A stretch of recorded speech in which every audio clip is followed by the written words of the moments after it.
갈지어다 내가 너희를 보냄이 어린 양을 이리 가운데로 보냄과 같도다. 아멘.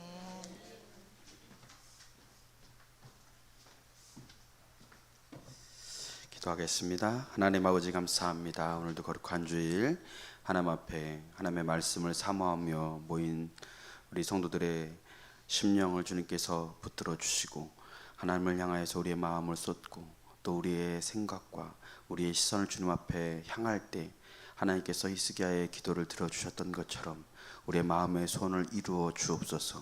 이 시간 선포되어지는 말씀을 통하여서 하나님의 뜻을 옳게 분별할 수 있도록 성령께서 우리의 심령을 주장하여 주시고 그 말씀이 우리의 삶 가운데 확신이 되어서 하나님의 능력으로 살아가는 주님의 귀한 백성들 다 될 수 있도록 인도하여 주옵소서.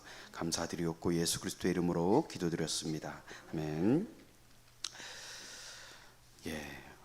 오늘은 우리가 누가복음 10장 말씀을 통해서 부르심 앞에 담대하라라는 말씀을 가지고 하나님의 말씀을 증거하겠습니다. 여러분, 하나님이 여러분을 불러주신 것을 믿으시죠? 하나님이 우리를 세상 가운데서 불러주셨고 그래서 하나님이 우리를 세상 가운데서 우리를 불러주셨다라고 해서 이제 우리가 교회다 이렇게 이제 이야기를 하죠.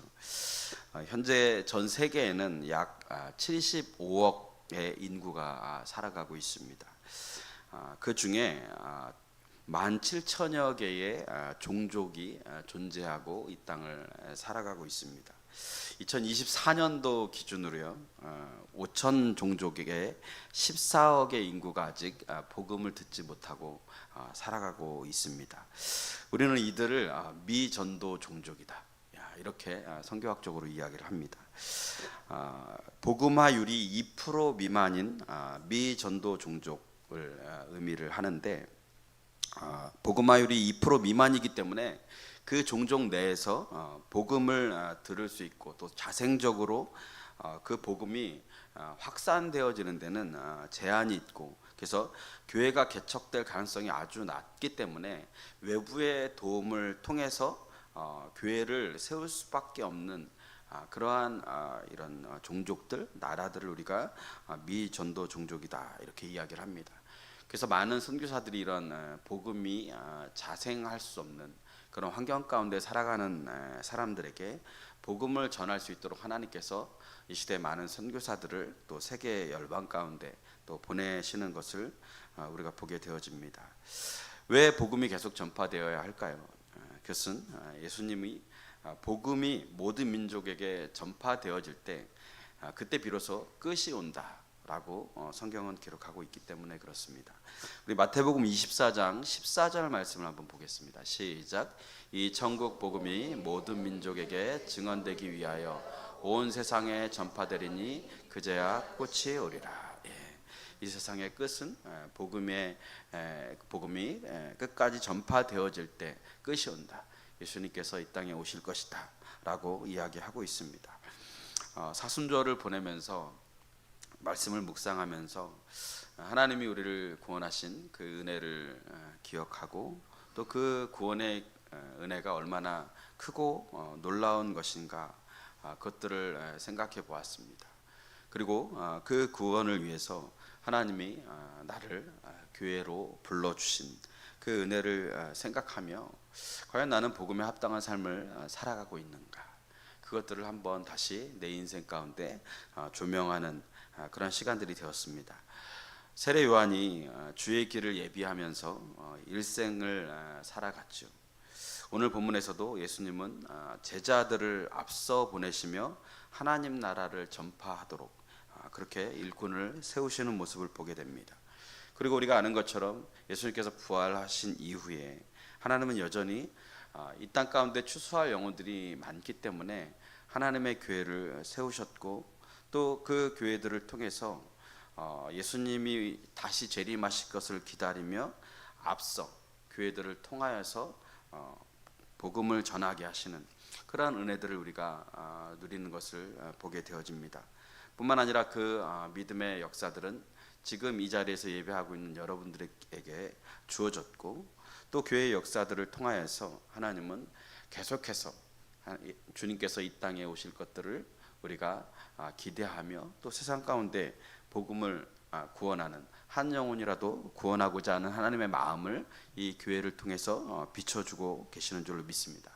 그러므로 교회의 정체성은 하나님의 나라를 세워나가기 위해서 일꾼을 세우고 또 세상 가운데 보내서 영혼 구원의 일에 최선을 다하는 것이 교회가 가진 가장 중요한 사명임을 오늘 성경은 우리에게 말씀해 주고 있습니다. 오늘날 교회가 영혼 구원과 또 이렇게 영혼 구원을 위한 일꾼을 세워나가는 일보다 앞세우는 것이 있다면 그것은 예수님의 뜻을 저버리는 것이다 라고 성경은 우리에게 가르치고 있습니다. 예수님은 본문에서 이 땅에 오신 목적을 이야기를 하면서 이제 예루살렘의 여정을 시작하십니다. 그리고 가는 길에 복음 전파를 위해서 70명을 세우셨다라고 하시면서 그 70명을 2명씩 짝지어서 마을로 다니시면서 주님의 길을 예비하도록 그렇게 말씀하십니다. 우리가 12제자를 이야기할 때 이 12명의 사도가 이스라엘의 12지파를 상징하는 숫자라고 한다면 오늘 70명은 세상 나라의 숫자를 의미하는 것입니다. 그러므로 예수님께서 70명을 택하여 일꾼 삼으시고 세상에 보냈다라는 것은 이 70명은 모든 나라를 위한 복음의 일꾼을 상징하는 것이기 때문에 이들을 보내시면서 예수님은 아직도 세상 가운데 구원받아야 할 그러한 사람들이 많음을 우리에게 보여주고 있는 것입니다. 그래서 예수님은 더 많은 일꾼들이 세워지도록 하나님께 간구해야 된다라고 말씀을 하고 있습니다. 여기서 교회가 왜 부흥을 힘써야 하는지에 대해서 우리는 깨닫게 됩니다. 우리가 왜 부흥해야 할까요? 교회를 건축하기 위해서입니까? 아니면 더 많은 사람들에게 복지 혜택을 나누어 주기 위함일까요? 그렇지 않습니다. 교회가 일꾼을 위해서 또 부흥하기 위해서 간구해야 하는 이유는 단 한 가지입니다.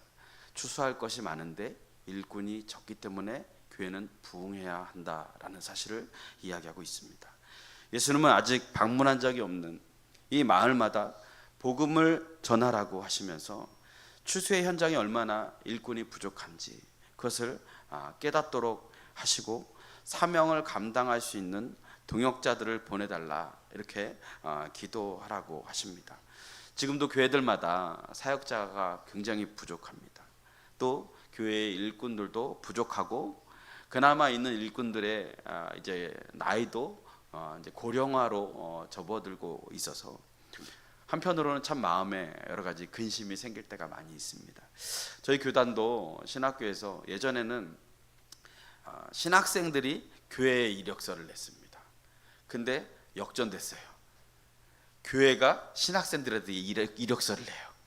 그래서 신학교에 가면 그 취업 부서 담당하는 부서에 가면 교회의 이력서가 이만큼 쌓여 있어요.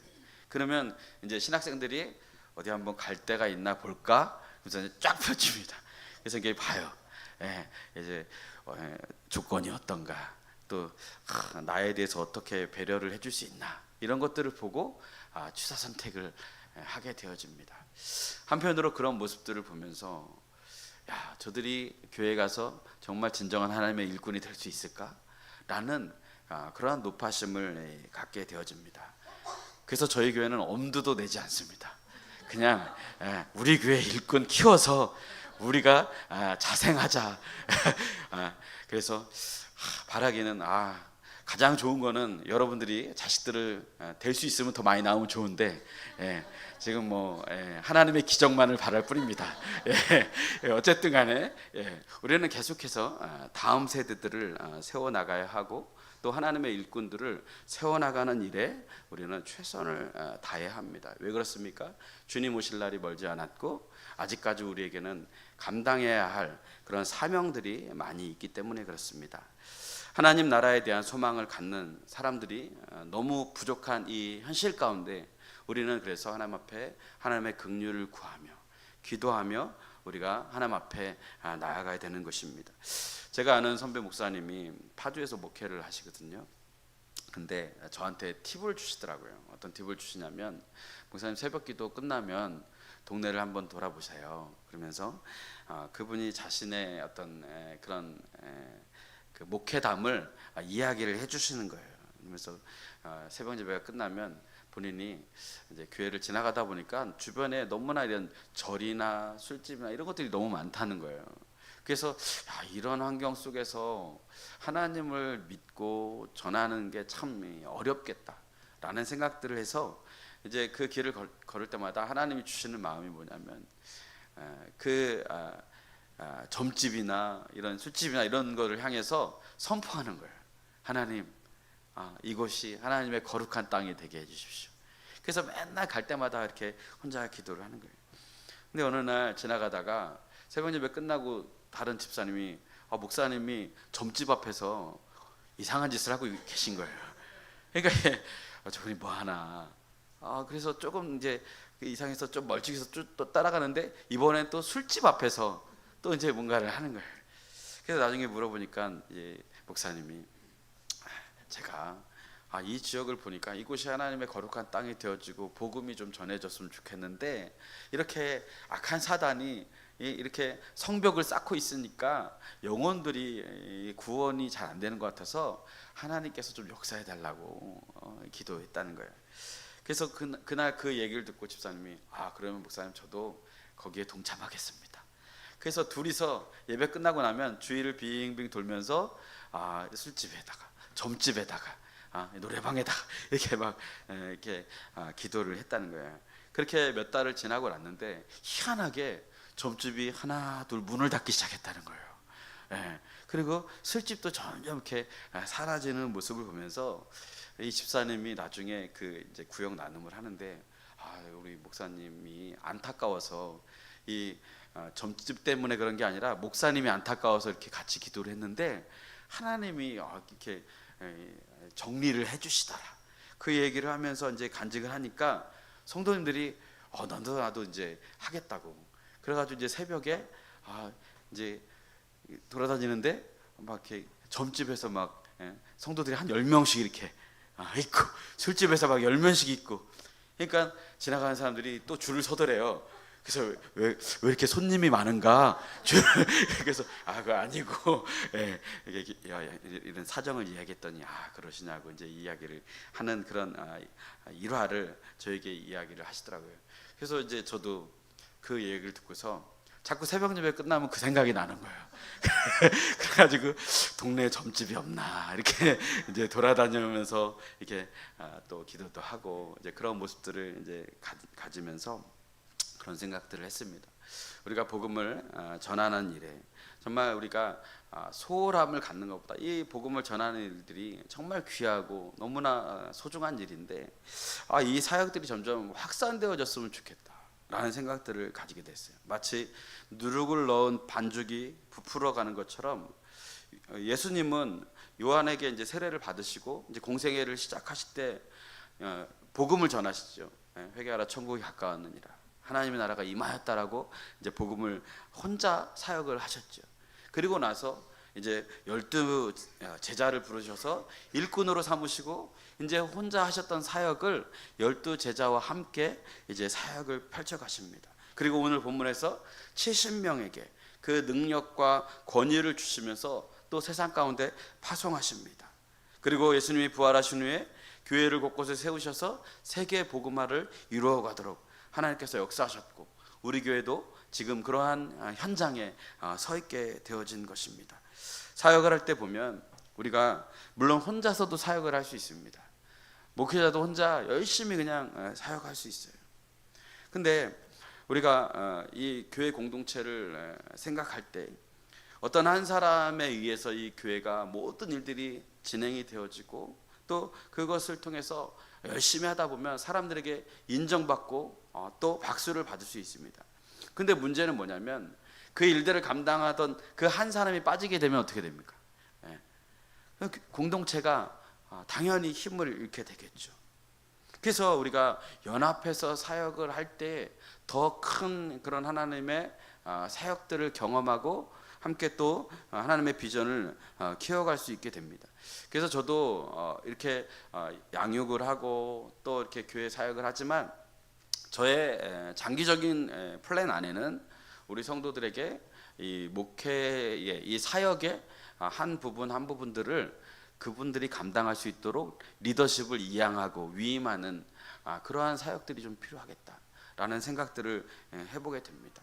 왜냐하면 제가 이 일들을 열심히 이렇게 하다 보니까 제가 이 일을 하다가 또 다른 일을 해야 될 수가 있잖아요. 근데 이것을 하다가 또 다른 일을 하면 또 남겨진 일들이 문제가 발생을 하고 너무너무나 어려움에 처하는 것을 보게 됩니다. 그래서 우리는 동반 성장을 해 나가야 돼요. 그래서 여러분 우리가 따라갈 때 배우는 것보다 내가 그 일을 추진해 나갈 때 배우는 것이 훨씬 큽니다. 왜냐하면 책임감이 따라요. 의무가 따릅니다. 그래서 때로는 자리가 사람을 만든다라는 이야기를 하잖아요. 그죠? 그렇기 때문에 하나님이 나에게 이 자리를 주셨을 때는 첫 번째로 이 자리를 내가 감당할 수 있기 때문에 하나님이 주셨다라는 것이고, 또 하나님이 이 자리를 주셨다는 것은 이 일들을 통해서 하나님이 내가 성장하기 원한다 라는 그런 하나님의 사인이 있는 겁니다. 그렇다고 해서 내가 할 수 없는 것까지 막 내가 다 한다라고 고집을 피우는 게 아니라 정말 내가 이 일들을 통해서 기도해 보면서 하나님이 이것을 통해서 나에게 원하시는 것이 무엇일까, 그것들을 우리가 분별할 수 있어야 된다라는 사실입니다. 그래서 그 일들을 통하여서 하나님은 우리가 서로의 지체됨을 또한 깨닫게 하십니다. 그죠? 우리가 몸의 한 부분만 사용하면 그 몸이 오래 못 가요. 그죠? 그래서 제가 하나님의 오른손이라고 한다면, 오른손이 일 잘한다고 오른손으로만 뭐 걷고 일을 다 뭐 이렇게 하면 이 오른손에 나중에 50견 오는 거예요. 그죠? 그러면 일을 못 합니다. 그렇기 때문에 우리가 장기적으로 이 일들을 효과적으로 감당하기 위해서는 서로가 맡은 그 사역을 잘 감당할 수 있도록 일을 해야 하고, 또 부족한 부분들은 계속 훈련을 통해서 그 일들이 익숙해지도록, 그 일들을 잘할 수 있도록 발전시켜 나가는 것이 굉장히 중요하다는 사실입니다. 그러므로 어느 공동체든 혼자서 다 잘할 수 없는 것이고, 건강한 교회는 목회자 혼자 열심히 뛰는 교회가 아니라 서로가 지체의식을 가지고 서로가 서로의 짐을 나누어주고 서로에게 맡겨진 믿음의 사명들을 함께 감당하며 하나 되기를 힘쓰는 교회가 건강한 교회라는 사실이에요. 그럼 모세가 출애굽을 한 이후에 정말 그들을 하나님의 말씀 안에서 잘 양육하고 가르치는데 그 장정만 60만 명이에요. 그죠? 그런데 그 많은 사람들을 인솔을 해서 광야를 지나가는데 60만 명이 한 지역에서 사니까 얼마나 문제가 많이 있습니까? 그죠? 그래서 어느 날 장애인이 이 모세에게 방문을 한 거예요. 이드로가 방문을 해서 모세를 보니까 하루 종일 앉아가지고 사람들 한 사람 한 사람 재판하고 상담하고 이렇게 관리하다 보니까 다른 일을 볼 수가 없는 거예요. 그래서 아이디어를 내주죠.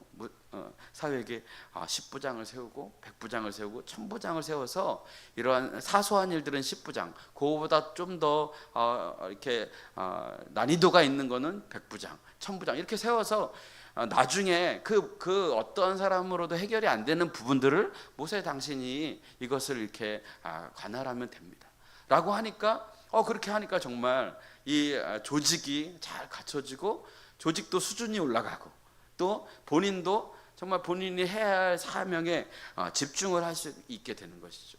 우리가 잘 아는 초대교회도 마찬가지죠. 사도들이 맨 처음에는 이제 복음을 전하는 일을 애썼어요. 근데 교회가 세워지다 보니까 교회 안에 얼마나 수많은 일들이 많이 있습니까? 그냥 말씀만 전해서는 되는 게 아니고 기도만 해서 되는 게 아니에요. 그렇다 보니까는 이 공동체에서 여러 가지 구제하는 일들, 교회를 관리하고 이런 여러 가지 일들이 있는데 사도들이 어느 순간인가 그 일에 빠져서 사는 거예요.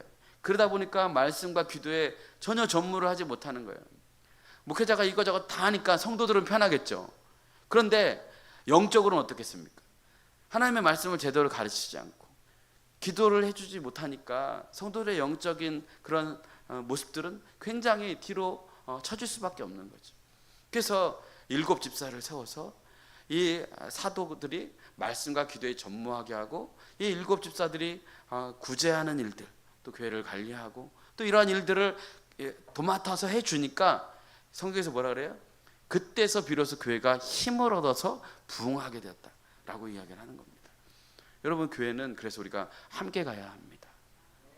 함께 가기를 힘쓰고, 여러분들이 교회에 오면 내가 우리 교회에서 할 수 있는 일들이 뭘까?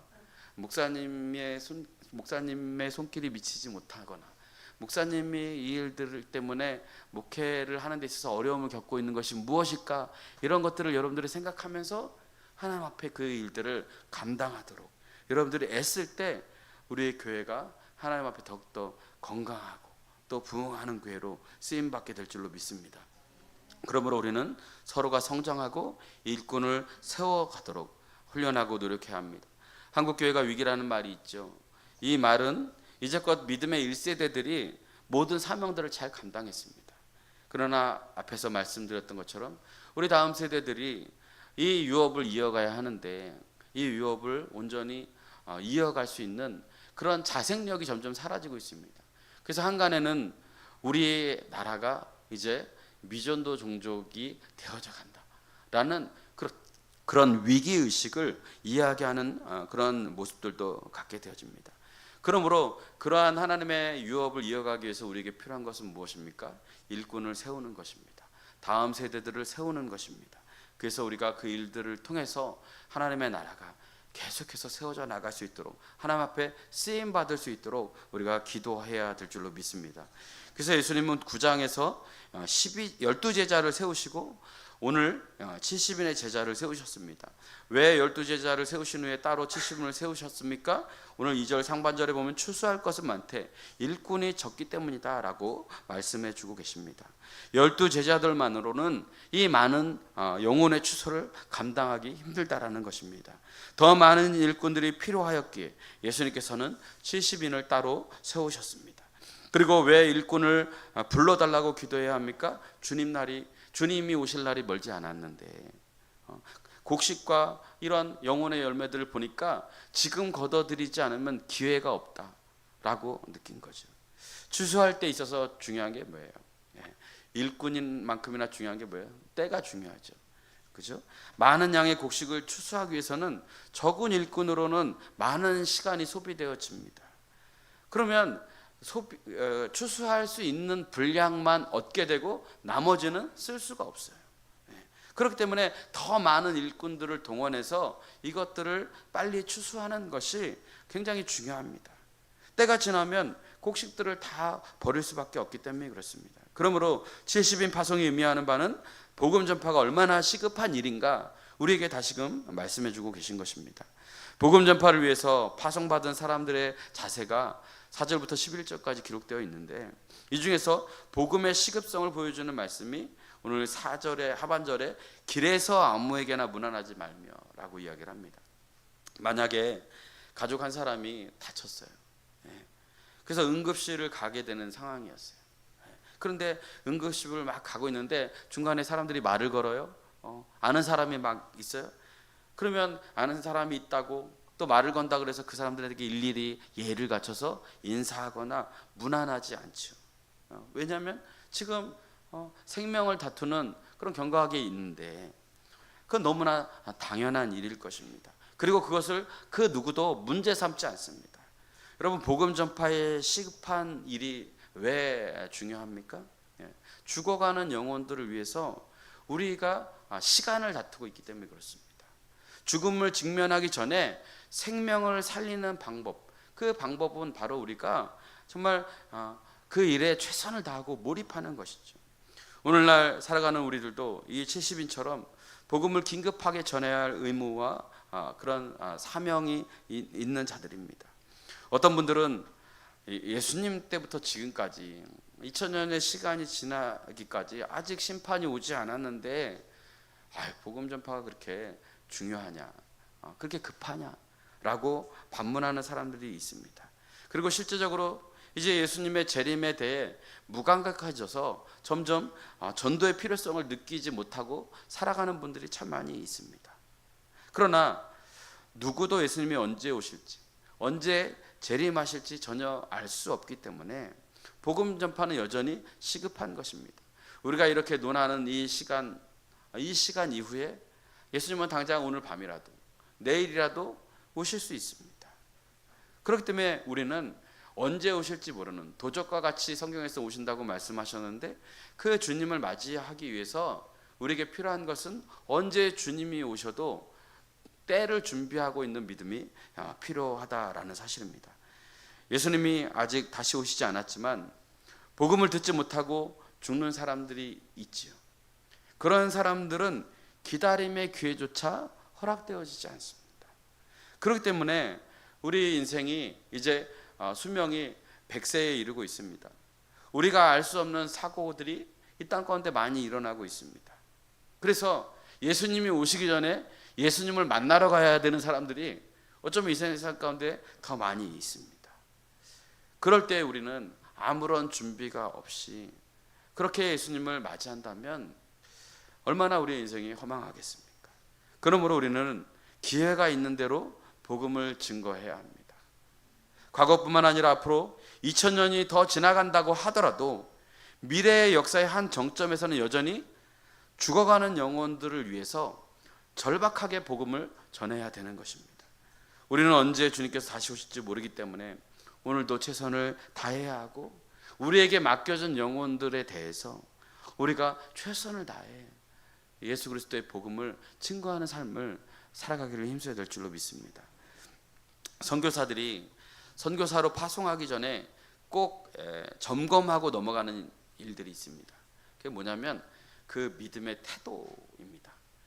그 믿음의 태도를 갖는 데 있어서 가장 중요한 선교 마인드는 뭐냐면 믿음 선교다 이렇게 이야기를 해요. 믿음 선교는 현대 선교의 아버지인 이 허드슨 테일러, 이 영국 선교사님이신데 이 허드슨 테일러 선교사님에 의해서 주장이 되었습니다. 19세기 초반에 이제 만들어진 이 선교 단체들이 이제 예수 그리스도의 복음을 증거하기 위해서 세계 도처로 이렇게 떠나게 돼요. 그런데 대부분의 교회들이 이 선교사로 이제 나가게 되니까 이제 후원을 해서 그들이 그 선교지에서 자립할 수 있도록 도와야 되겠다라는 생각들을 갖게 됩니다. 그래서 이 선교사들이 대부분 선교 나가기 전에 지인들이나 또 교회들을 찾아서 때로는 기업들을 찾아서 이렇게 그 선교 자금을 모아서 사역을 떠나는 일들이 대부분이었습니다. 그런데 이 허드슨 테일러가 세운 선교 단체가 중국 내지 선교회입니다. 이 내지 선교를 하면서 허드슨 테일러가 언제까지 이 후원을 바라보고 기대하고 사역을 하기가 힘든 거예요. 그런데 하나님이 나를 보내셨고 하나님이 이 일을 원하신다면 하나님이 하실 것이다 라는 믿음을 가지고 이 선교 사역을 시작합니다. 그래서 그가 선포한 게 뭐냐면 하나님의 공급하시는 힘으로 사역을 해야 된다. 하나님의 공급을 전적으로 믿는 믿음으로 하나님만 의지하고 선교해야 된다라고 공포하게 됩니다. 그래서 이 중국 내지 선교회에서는 이 믿음 선교 이것을 앞에 걸고 선교를 하게 됩니다. 그래서 결국 이 내지 선교회를 통해서 중국이 복음화되는 데 있어서 굉장히 큰 역할들을 하게 되어집니다. 오늘 본문 이러한 믿음 선교의 모습을 우리에게 다시 재확인시켜 줍니다. 특별히 복음을 증거하기 위해서 하나님 앞에 정말 일꾼으로서 우리가 하나님 앞에 사명을 감당하기 위해서 우리가 가져야 할 가장 큰 그러한 믿음의 모습은 믿음 선교라는 것입니다. 하나님의 공급하심을 믿고 살아가는 하나님만을 의지하며 나아가는 모습이 우리 가운데 필요하다라고 이야기하고 있는 것입니다. 그래서 그것을 살펴보면 첫째로 전적으로 하나님을 의지해야 한다라는 것입니다. 우리 4절 말씀을 한번 보겠습니다. 시작. 전대나 배낭이나 신발을 가지지 말며 길에서 아무에게도 무난하지 말며. 오늘 선교사나 전도자를 파송할 때 아무런 지원도 하지 않고 보낸다면 그 어느 누구도 쉽게 가지 못할 것입니다. 먼 곳이 아니더라도 교회 안에서 이루어지는 일들만 보더라도 우리가 어떠한 지원도 있지 않으면 사실 우리에게 주어진 사명을 감당하는 것이 그렇게 녹록치 않은 것을 보게 됩니다. 하나님이 이스라엘 백성들을 급하게 애굽에서 건져내시죠. 그들은 아무런 대안도 아무런 대책도 없이 그저 모세를 따라 이 애굽을 나와야 했습니다. 그들 앞에는 넘어야 할 광야와 이방 백성들이 있었습니다. 이들은 노예 생활로 430년을 살았습니다. 자신의 인생을 주도적으로 살아본 일이 한 번도 없습니다. 그런데 이 광야에다가 하나님이 이끌어 놓은 거예요. 하나님이 사명을 주셨어요. 너희 사명이 뭔가? 가나안으로 가야 된다는 거예요. 하나님의 나라를 세워야 된다는 거예요. 그런데 이 하나님의 나라에 가기 전까지 이 삶이 의식주를 해결할 수 있는 방법이 아무것도 없는 거예요. 내 힘으로 할 수 있는 것이 아무것도 없는 거예요. 그저 하나님이 주신 사명을 따라 가나안으로 가야 되는데 지금 생활이 녹록치 않은 거예요. 하나님은 이들을 통해 무엇을 가르쳐 주기 원하셨습니까? 그것은 하나님을 의지해야 된다는 겁니다. 하나님의 공급하심을 믿고 가나안까지 가야 된다는 것입니다. 그래야 산다라는 것입니다. 여러분, 하나님이 세상 가운데서 우리를 불러주셨습니다. 우리를 교회로 불러주셨는데 하나님이 불러주셨으면 우리가 보기에는 축복된 땅이어야 하는데 제일 먼저 맞닥뜨리는 것들이 시험입니다. 광야입니다. 내 힘으로 할 수 없는 것들, 예수님을 믿었다가는 당장 굶어 죽을 것만 같은 그런 어려움들이 우리 가운데 있습니다. 그때 하나님이 우리에게 요구하시는 것이 무엇입니까? 하나님이 공급하시는 것을 믿으라는 것입니다. 그래야 할 때 하나님께서 우리의 인생을 책임져 주신다라고 말씀하고 계시는 것입니다. 이 말씀은 우리가 그저 놀고 먹으라는 것이 아니라 우리가 하나님을 신뢰하며 믿을 때 하나님은 우리의 살 길을 열어주시고 선한 길로 인도해 주신다라는 사실입니다. 그것을 믿고 우리가 발걸음을 내디딜 때 하나님은 우리가 그 복음을 위해서 우리가 하나님 앞서 행하시는 것보다 더 앞서서 우리의 인생의 필요를 해결해 주시는 분이시다라는 거예요. 사실 이것은 재정이 많고 적음의 문제가 아닙니다. 복음을 전하는 자의 자세는 전적으로 하나님의 공급하심을 믿고 하나님만을 의지하고 신뢰하는 것입니다. 그래서 우리 인생에 때론 경제적인 어려움이 발생할 수 있습니다. 건강이 바닥을 칠 수 있습니다. 자녀들의 문제로 어려움을 겪기도 하고 사람들과의 관계 속에서 상처를 입기도 합니다. 이런 막다른 골목에 있을 때 하나님이 우리에게 원하시는 것은 단 한 가지입니다. 주님만을 의지하는 거예요. 우리가 주님을 의지할 때 주님은 그것을 믿음으로 여겨주셔서 하나님이 우리의 앞서 행하신다라고 성경은 말씀해주고 계신 것입니다. 출애굽기 14장 13절을 보겠습니다. 시작.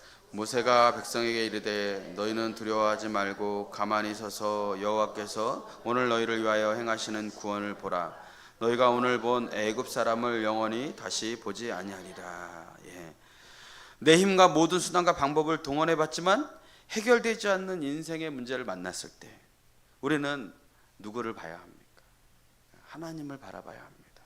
우리가 금요일마다 요즘에 열왕기 하 말씀을 보고 있는데 히스기야가 하나님의 은혜를 입고서 살아갑니다. 그런데 아시리아가 공격을 해오죠. 처음에는 아시리아에게 다가가서 사네립 왕에게 이 히스기야가 고개를 숙여요. 나는 당신의 종입니다. 당신이 원하는 것은 내가 뭐든지 하겠습니다. 그래서 금과 은과 갖가지 보석들, 그 아시리아가 요구하는 것들을 다 채워줍니다. 근데 그것도 부족하니까 성전의 기물들과 또 성전과 자신의 왕궁에 있는 금들을 다 벽에 있는 것들을 다 긁어 모아서 주는데도 세상은 계속해서 이 아시리아는 계속해서 더 많은 것을 요구합니다. 두 번째로 아시리아가 침략을 해옵니다. 방법이 없어요. 히스기야가 방법을 달리해요. 예전에는 인간적인 수단, 왕의 권력, 또 재물 이런 것들로 모든 문제를 해결하려고 애썼습니다. 그런데 방법을 달리할 때 그는 하나님의 성전으로 나아갑니다. 하나님 앞에 기도의 문제를 올려놓고 편지를 올려놓고 하나님, 이거 하나님이 해결해 주셔야 합니다. 이거 하나님이 해결하실 것을 믿습니다. 그러한 믿음으로 나아갈 때 하나님께서 하나님의 방법으로 하나님이 기적을 행해 주십니다. 우리가 기도한다라는 것은요, 인간적인 생각으로 해결할 수 있기 때문에 기도하는 것이 아니에요. 그것은 우리가 노력하면 되는 거예요. 그런데 하나님은 우리가 기도를 통하여서 하나님의 더 기적적인 그런 은혜를 경험하도록 우리를 이끄신다라는 거예요. 그래서 우리는 하나님을 열심히 찾고 구하고 하나님을 바라볼 수 있을 때, 하나님은 우리의 구원이 되어주시는 하나님을 우리가 경험하게 되어진다는 사실입니다. 둘째로, 오늘 사람들에게 평안을 비는 모습이 나오죠. 여기서 평안은 구약시대의 샬롬을 의미하죠. 이 신약시대에는 에이레네라는 그런 단어를 쓰게 되는데, 이 평안은 하나님의 구원의 시작과 함께 누리는 평안입니다. 그래서 그 일꾼들을 통해서 전도를 하게 하죠. 가가오 방문을 해서 전도하게 합니다. 그리고 평안을 빌어요. 예수 그리스도의 평안이 이 가정 가운데 있기를 원합니다. 예수님 믿고 구원받으세요. 영원한 기쁨과 평안을 하나님이 주십니다. 그렇게 평안을 전해요. 그러면 그 평안을 받아들이는 사람이 있고 거부하는 사람들이 발생하게 되어진다는 것이죠. 복음을 전할 때 예수 그리스도가 주시는 그 구원과 평안을 전하는 것이 우리의 사명입니다. 그래서 여러분들은 복음을 전할 때 항상 다른 사람들이 잘 되기를 구해야 합니다. 내가 더 잘 되고 그 다음이어야 된다는 생각이 아니라, 이 사람이 정말 이 삶 속에서 정말 예수 그리스도를 만남으로 복된 인생이 되도록 여러분들이 평안을 구해 주셔야 돼요. 그것이 우리가 하나님이 우리에게 주신 그런 하나님의 백성의 마인드인 거예요. 세상은 그렇지 않잖아요. 남들보다 내가 더 잘 살아야죠. 무슨 소리예요? 그죠? 저 사람이 망해도 내 가게는 잘 돼야죠. 이런 마인드잖아요. 그러나 하나님의 나라의 백성의 마인드는 그거 아니라는 거예요. 평안을 구하는 겁니다. 그래서 우리가 좋은 사람, 마음에 드는 사람만을 축복하고 평안을 빌어서는 안 되는 거예요. 좋지 못한 사람, 나를 반대하는 사람, 미워하는 사람들도 예수 그리스도를 만나면 변화될 수 있고, 그들을 통해서 하나님의 평화의 은혜가 임하여질 때 이 세상이 하나님의 나라로 조금씩 바뀌어가고 변화되어질 수 있다는 것을 우리의 그 평안의 복음을 통해서 하나님이 회복시키기 원하신다는 거예요. 우리 6절 말씀을 한번 볼까요? 시작. 만일 평안을 받을 사람이 거기 있으면 너희의 평안이 그에게 머물 것이요 그렇지 않으면 너희에게로 돌아오리라. 우리는 하나님이 주시는 평안이 얼마나 귀한지 잘 알고 있습니다. 그러나 세상 사람들은 잘 몰라요. 그냥 세상 사람들은 지금 눈에 보이는 평안이 가장 귀한 것이라고 생각합니다. 그래서 그 평안은 예수님을 믿을 때 우리 안에 역사하시는 하나님의 놀라운 은혜인데, 그것을 우리가 전할 때 사람들이 그것을 거부하잖아요. 낙심하지 말라는 거예요. 왜 그렇습니까? 우리가 그 평안을 빌 때, 그 사람을 위해서 중보하고 그 사람을 축복할 때, 그것을 받아들이지 않을 때 그 사람은 그 평안을 누리지 못하고 그 평안을 전했던 우리에게 그 평안이 돌아오게 된다라고 하는 것입니다. 그렇기 때문에 여러분, 우리가 복음을 전할 때 예수 그리스도의 이름 때문에 받는 핍박과 고난은 사실 우리에겐 축복인 거예요. 왜요? 그 축복이 우리에게 임하게 되어지기 때문에. 내가 사망의 음침한 골짜기를 다닐지라도 두려워하지 않을 수 있는 평안이 우리에게 있는데, 그래서 우리가 그 주님만 따라 살아가면 지금 내 눈에 보이는 것은 불행하고 불합리하고 불이익이고, 그래서 나의 평안을 빼앗아 갈 것 같은데, 우리가 주님만 따라서 주님을 집중하며 살아갈 때 주님은 그 모든 길에서 우리를 그것으로 인해서 불안하지 않고 살아갈 수 있는 평안을 허락해 주신다는 거예요. 복음을 전하기 위해서 파송을 받은 자들에게 가져야 할 세 번째 그런 태도는 뭡니까? 의식주를 염려하지 말라는 거죠. 그죠? 평안을 빌었을 때 그 평안을 받는 사람의 집에서 유하면서 먹고 마시는 것에 대해서 전혀 거리낌을 느낄 필요가 없다라는 것입니다. 이제 저희 교회에서 이제 다음 주부터 다다음 주부터 대신방 기간을 잡고 있습니다. 뭐 신방은 의무는 아니에요. 여러분들이 초청하셔서 초대하셔서 같이 복음을 나누고 하나님의 평안을 위해서 기도하는 시간입니다. 그래서 저는 항상 그런 생각을 했거든요. 집사님, 권사님, 성도님 너무 맛있는 거 많이 차리지 마세요. 근데 오늘 이 말씀이 제게 위로가 됐어요. 차려줘도 좋겠다.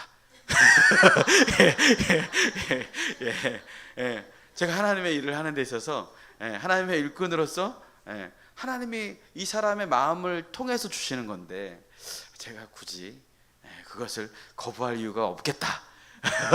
그런 생각이 들더라고요. 그래서 지금 이렇게 공개적으로 얘기하는 건 아니고요. 그냥 형편껏 안 해도 됩니다. 그냥 우리가 서로의 마음을 나누고 그리스도 안에서 평안을 전하는 그 축복이 우리에게 더 큰 것이죠. 7절에 그 집은 평안을 받을 사람의 집을 의미한다라는 것이죠. 그리고 필요한 것을 공급받는 것은 7절 하반절에 보면 일꾼이 그 삭을 받는 것이 마땅하니라 라고 이야기를 하면서 우리가 세상의 일뿐만 아니라 복음을 전하는 일을 하고서 그 삭을 받는 것도 당연하다라는 것입니다. 우리가 한 달에 한 번 정도 이렇게 전교인이 다 모여서 전도를 하잖아요. 그러면 끝나고 나면 밥을 항상 사드려요. 밥을 사드려요. 성경에 근거해가지고. 여러분들 이렇게 열심히 주의 일을 하기 위해서 노력했는데 이렇게 대접을 하고 그럼 너무너무나 좋죠. 행복하죠. 그래서 추수와 일꾼은 하나님이 명령한 사명을 감당하는 사람입니다. 그들이 하나님의 일을 함에 있어서 생계를 위한 문제를 하나님이 공급해 주세요. 그래서 우리가 여기서 이야기하고자 하는 건 뭐예요? 우리가 서로를 접대하는 것 물론 중요하죠. 그러나 여기서 중요한 건 뭐냐면 우리가 이렇게 하나님의 일을 위하여 애쓰고 하나님의 나라를 위해서 우리가 섬길 때 하나님이 우리가 의식주를 염려하지 않도록 하나님께서 이른비와 늦은비를 허락해 주시고 때를 따라 돕는 은혜를 허락해 주신다는 거예요. 그래서 여러분들이 교회 일을 하면서 내가 못 살 거 걱정하지 마세요. 내가 주님의 일을 하면서 세상에 해결해야 할 문제들 때문에 내가 낙심할 필요가 없습니다. 우리가 하나님의 일에 가장 큰 가치를 두고 우선순위를 두며 그 일에 집중할 때 하나님이 나를 위해서 일하세요. 그것을 믿는 믿음으로 우리가 주의 일을 감당해야 기쁨이 되지. 그죠? 내가 이것 때문에 이거 이제 그 일 어떻게 하나 그런 마음 가지고 일을 하면 하나님의 사명도 온전히 감당하지 못하고 우리의 마음의 평안도 빼앗기고 우리가 하나님 앞에 참된 축복도 누리지 못하게 됩니다. 그렇기 때문에 우리는 하나님 앞에 집중할 때 하나님께 맡기는 거예요. 모든 짐을 주님께 맡기는 겁니다. 모든 염려를 다 주께 맡기는 겁니다. 그래서 우리가 하나님 앞에 이렇게 하나님의 의, 하나님의 나라를 위해서 우리가 애쓰고 노력할 때 하나님이 우리를 통해서 우리가 노력해야 할 그 일과 분량보다 더 많이 하나님이 해놓으실 때가 많아요. 그럴 때가 많습니다. 그래서 여러분들이 그러한 마음을 가지고 여러분들이 날마다 이 자리에 나오는 거, 하나님 앞에 쓰임 받는 거를 아까워하면 안 돼요. 왜요? 우리가 하나님의 일이 최선이니까, 하나님의 일이 우리에게 가장 우선순위니까 내가 이 일들에 대해서 내가 최선을 다할 때 네가 나를 이 세상의 그 무엇보다도 가장 가치 있게 여기는구나, 가장 우선시 생각하는구나. 그러면 하나님은 당연히 복 주실 일을 생각할 때 누구를 찾겠습니까? 나를 가장 사랑하는 자를 찾겠죠. 나를 사랑하는 자들이 나의 사랑을 입으며 나를 간절히 찾는 자들을 하나님이 만나 주시겠다라고 성경에서 말씀하시잖아요. 복음 전파자가 비는 평안을 거부하는 사람들은 단순히 축복을 받지 못하는 차원을 넘어서 이제 엄한 벌을 받게 됩니다. 70인은 주님으로부터 보냄받은 사람들이죠. 그들을 거부한다라는 것은 그들을 보내신 하나님의 뜻, 그 주인의 뜻을 거부하는 것과 똑같다라는 거예요. 그래서 하나님의 일꾼으로서 우리가 복음을 전하는 것을 거부하는 사람들은 하나님이 구원받을 수 있는 기회를 거부하는 자들과 똑같다라는 겁니다. 우리 12절 말씀을 한번 보겠습니다. 시작. 내가 너희에게 말하노니 그날에 소돔이 그 동네보다 견디기 쉬우리라. 그 동네가 어딜까요? 그 동네가 그 동네는요 갈릴리 지역이에요. 오늘 성경에 의하면 고라신, 베세다, 가버나움, 이 지역은 갈릴리 지역인데 예수님이 사역을 하던 곳이란 말이에요. 예수님이 기적과 병고침과 오병이어와 수많은 기적들과 복음을 전했던 곳입니다. 그런데 소돔과 고모라 땅이 이 땅보다 더 견디기 쉽다라고 이야기를 하는 거예요. 왜 그렇습니까? 예수님이 그렇게 많은 기적을 행하셨고 구원의 말씀을 전하셨고, 그래서 하나님의 뜻 가운데 살아갈 수 있는 기회들을 허락하셨음에도 불구하고 그들이 하나님의 복음을 받아들이지 않습니다. 예수 그리스도를 영접하지 않아요. 교만해져 가지고 오히려 예수님을 밀어냅니다. 그러니까 하나님이 이렇게 하나님의 뜻을 거역하고 죄를 지은 이 땅이 저 멸망당한 소돔과 고모라 땅보다 견디기가 더 어려울 것을 이야기를 하고 있는 겁니다. 여러분, 은혜의 기회와 은혜의 환경이 많은 것은 감사한 일이에요. 그럼에도 불구하고 중요한 것은 그런 기회를 우리에게 허락해 주셨음에도 불구하고 그것을 받아들이지 않는, 그래서 복음에 게으른 삶을 살아가게 되면 그 사람의 심판은 더 크다라고 경고해 주고 있는 것입니다. 지금 우리는 하나님의 은혜를 경험하는 그런 환경들과 또 기회들을 많이 제공받았습니다.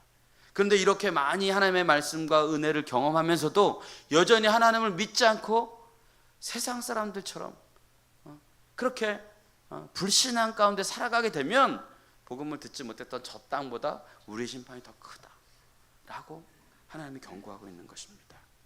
복음은 우리에게 복입니다. 그러나 그 복음을 따라 살아갈 때 그것이 우리에게 넘치는 은혜와 기쁨이 되어지는 것이지, 그것을 우리가 외면하고 살아간다면 그것처럼 불행한 일이 없다라는 것이에요. 우리가 복음을 전하다 보면 다른 사람들보다 나에게 가장 가깝고 변화되어야 할 사람들이 더 교만하고 더 복음을 밀어내고 더 불신앙 가운데 살아가는 것을 보게 되어집니다.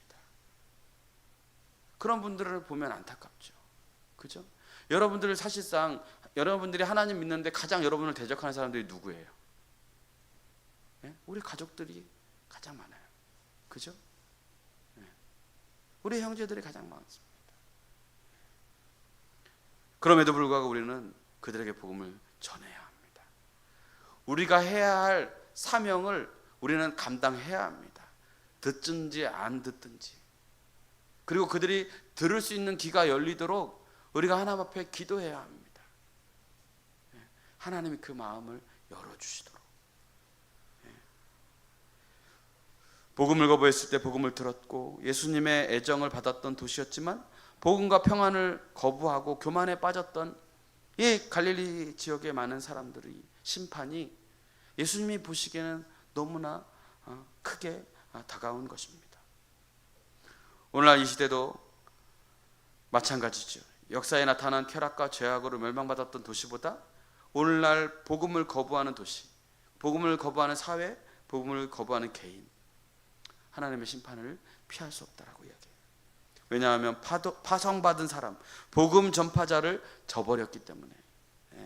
그래서 예수님이 말씀하시잖아요. 너희가 구약 시대에 돌아오라고, 하나님께 돌아서라고 내가 선지자들도 보냈고 하나님의 말씀을 주었음에도 불구하고 듣지 않았다라는 거예요.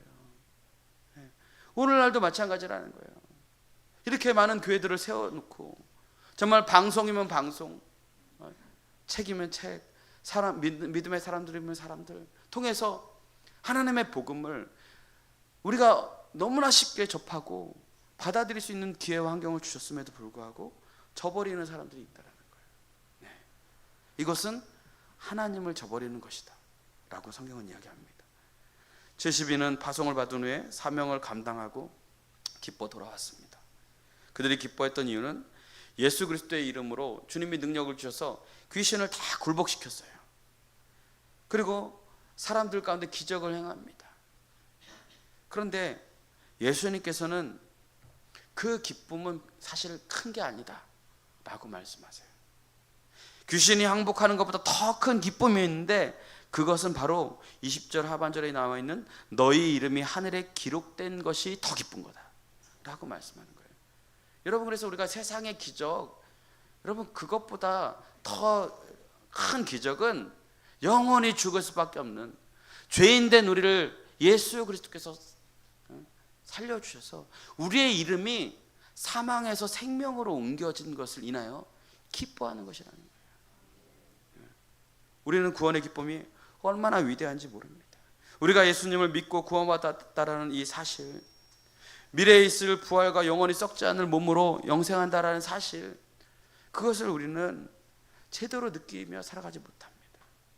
그래서 우리에게 절실히 필요한 것은 느낄 것을 느끼고 들을 것을 듣고 볼 것을 볼 수 있는 믿음의 영적 감각이 회복되어지는 것입니다.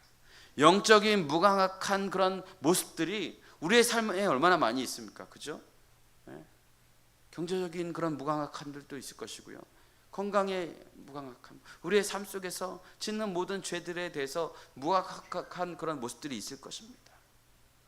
그러나 그러한 가운데서 우리가 과연 회복되어야 할 영적인 감각이 무엇인가? 그것을 돌아봐야 된다는 것입니다. 우리 24절 말씀을 함께 보겠습니다. 시작.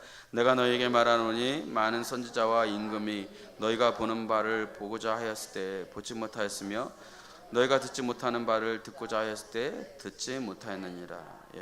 여러분, 우리가 아는 것처럼 구약시대에 얼마나 많은 왕들과 선지자들과 하나님의 백성들이 존재합니까? 그들은 메시아를 보기를 원했어요. 그래서 메시아를 기다렸단 말이에요. 그런데 그들은 보지 못했어요. 그래서 그들은 하나님의 복을 기대하고 살았지만 보지 못했어요. 그런데 우리는 보았어요. 부활의 주님을 만났어요. 이게 우리에게 가장 큰 복된 일이라는 거예요. 여자가 낳은 자 중에서 이만한 자가 없다라고 세례 요한을 극찬하잖아요. 그런데 천국에서는 이 세례 요한보다 작은 자가 없다라는 거예요. 우리 가운데. 왜요? 세례 요한은 부활의 주님을 만나지 못했어요. 그런데 우리는 부활의 주님을 만났어요. 그렇기 때문에 천국에서만큼은 우리가 세례 요한보다 더 높은 자일 수 있다라고 이야기하고 있는 거예요. 얼마나 자랑스럽습니까? 구약시대에 그토록 갈망하던 메시아 시대가 이미 시작되었습니다. 그리고 우리는 매년 부활의 주님을 기대하며 하루하루를 살아갑니다. 또 사순절을 우리가 보내며 살아가고 있습니다. 여러분이 이 사순절 기간을 통하여서 우리가 기뻐해야 되는 것이 무엇입니까? 예수님 때문에 우리의 이름이 사망에서 생명으로 옮겨졌음을 기뻐하는 것인 줄 믿습니다. 그리고 그 복음을 위해서 우리가 부르심을 받았고 그 부르심 받은 우리를 통해서 하나님이 일하기를 원하시고 우리가 그 일을 우리의 인생 가운데 가장 큰 사명으로 여기며 우선순위에 둘 때 우리가 걱정하는 모든 근심과 염려들을 하나님께서 이미 다 해결해 주실 것을 믿는 믿음으로 살아가야 될 줄로 믿습니다. 우리가 이러한 영원한 가치를 통하여서 오늘을 살아내고 믿음으로 승리하며 복음의 일꾼 된 자로서 우리가 한 주 동안도 승리하며 나가는 저와 여러분들이 되어주시기를 주님의 이름으로 축복합니다. 기도하겠습니다. 하나님 아버지 감사합니다. 오늘 예수님께서 제10인을 세상 가운데 보내시며 추수할 것은 많은데 일꾼이 부족하다라고 하시면서 오늘도 우리에게 말씀해 주셨습니다. 하나님, 우리가 구원받은 그 은혜도 너무나 귀한데 하나님께서 우리를 사용하시겠다고, 우리를 일꾼 삼아 주시겠다고 하나님께서 말씀하셨을 때 우리가 믿음으로 주님 앞에 주님 내가 여기 있사오니 나를 보내소서라고 고백했던 이사야의 고백이 우리의 고백이 되어질 수 있도록 주님 역사하여 주옵소서. 감사드렸고 예수 그리스도의 이름으로 기도드렸습니다. 아멘. 이 시간 우리 여전도 회원들 나오셔서 찬양으로